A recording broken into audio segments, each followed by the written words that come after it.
Saravá, meus irmãos, seja bem-vindo a mais um vídeo falando aqui com vocês sobre Umbanda.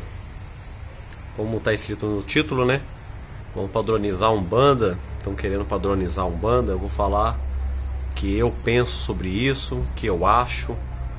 É um assunto recorrente entre os umbandistas, né? Principalmente os umbandistas que estão chegando agora, principalmente aos aventureiros, principalmente aqueles que nunca viram a religião de Umbanda, nunca foram a um terreiro, ou aqueles que vivem a Umbanda teórica, né? Não vive a Umbanda na prática, acaba tendo em mente certos padrões de Umbanda. Se você não é inscrito ainda no canal, se inscreve no canal, deixa seu joinha, seu like, compartilha esse vídeo, acaba me ajudando a fazer mais vídeos. Por mais que tenha caído as visualizações dos vídeos no decorrer do tempo que eu venho postando, eu tenho observado que os últimos vídeos 6 visualizações, 7 visualizações, 5, mas enquanto tiver pelo menos 5 visualizações eu vou continuar fazendo para esses 5 que estão assistindo continuar assistindo. Então vamos lá. Padronizar a Umbanda. Por que Zélio não codificou a Umbanda? Por que o Caboclo das Sete Encruzilhadas não padronizou, né? Não encartilhou, não fez uma cartilha para a Umbanda? Por quê? Muita gente se pergunta. Eu vou dar aqui a minha visão. Eles não fizeram isso porque a Umbanda ela é plural, né? Temos várias vertentes de Umbanda. Cada vertente acaba tendo um ensinamento diferente. Mas mesmo assim, mesmo existindo várias vertentes, nada impede de uma vertente diferente. Eu vou dar um exemplo aqui prático, né? A Umbanda Sagrada, ela acredita em determinados orixás que não é cultuado na Umbanda tradicional. Mas isso não impede da Umbanda tradicional cultuar Egunitá, que é um orixá que a Umbanda Sagrada cultua. Nada impede. A gente não tem cartilha, não temos uma regra que impeça isso. Se a Umbanda tradicional, se aquele dirigente ele sabe cultuar, ele tem o ensino, né, para cultuar, tem toda a sabedoria para cultuar aquele orixá, por que não cultuar? Só porque a Umbanda Sagrada cultua, não é normal a Umbanda tradicional cultuar, ele não pode cultuar? Isso não existe. Essa padronização não faz parte da Umbanda. A Umbanda é plural. Da mesma forma, eu dou o exemplo do jogo de búzios. Na Umbanda tradicional não joga búzios. Quem disse isso? Aonde está escrito isso? E se o dirigente veio do candomblé, se ele fez todos os preceitos, fez tudo que é necessário para ter a mão de búzios, aí ele decidiu deixar o candomblé e migrar para Umbanda. Ele tem todo o preceito, tem a mão de búzios, sabe jogar, tem o dom para aquilo. O jogo de Ifá está com ele. Por que ele não vai fazer aquilo na Umbanda? Se ele foi feito para aquilo, aonde está escrito que não pode? A Umbanda é a manifestação do espírito para a prática da caridade. A partir do momento que está prestando a caridade, está ajudando alguém, faz parte da Umbanda, né? O que sabe mais vai ensinar o que sabe menos, e o que sabe menos aprenderá com o que sabe mais. Foi isso que o Caboclo das Sete Encruzilhadas deixou. Então por que a gente tem que, na nossa cabeça, querer padronizar? Existe poucos terreiros de Umbanda que trabalham somente com caboclo, preto velho e criança, mas ainda existe. Nilton, mas não cultua orixá? Isso não é regra. Se o fundamento daquele terreiro for necessário cultuar orixá, ele vai cultuar. Se não for necessário, o guia-chefe da casa vai falar que não há necessidade de cultuar orixá e não vai incorporar orixá. Mas o orixá faz parte da tradição da Umbanda. Aonde que faz parte da tradição de Umbanda?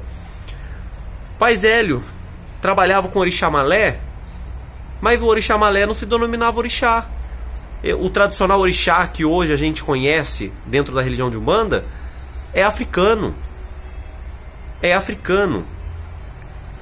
E são outros tipos de culto.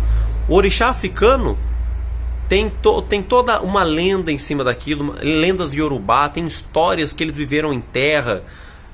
Xangô era rei.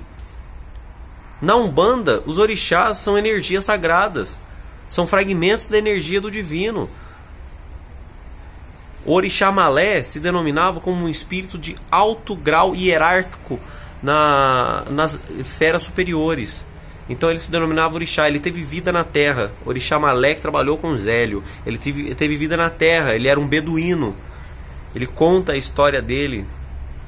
Não vou saber ele falar agora onde, que eu fiz muitas pesquisas, muito site, livro, blog, eu li muita coisa referente a isso. Eu tô falando aqui coisas que eu li, coisas que tem fonte, que eu li, que eu aprendi, que eu ouvi de guias falando pra mim.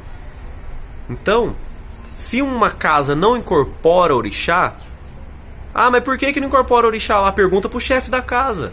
Gente, eu não quero ser ignorante, eu não quero ser arrogante aqui. Mas tem muita gente que vive a Umbanda,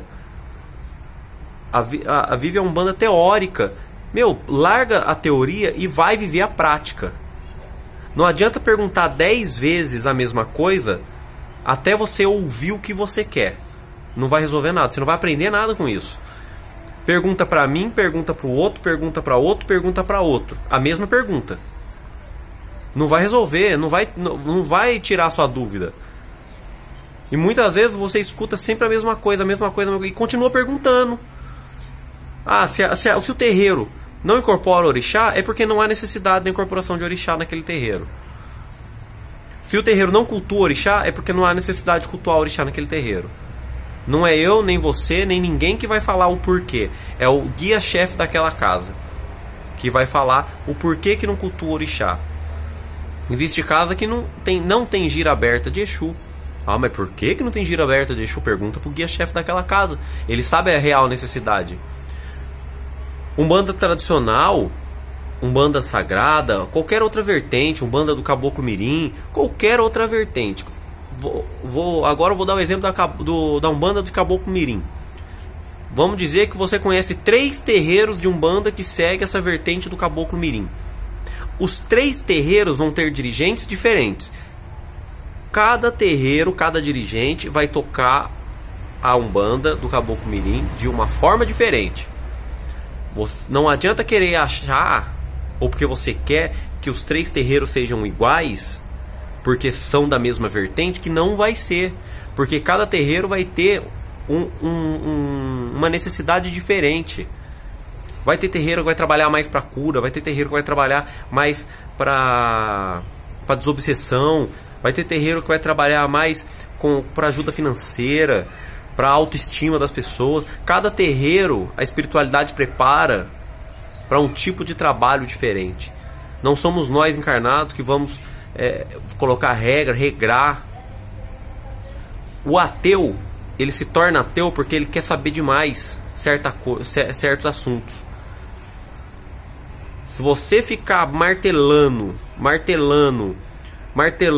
a mesma coisa, até você conseguir escutar alguma coisa que te satisfaça, você vai acabar uma hora não acreditando em mais nada.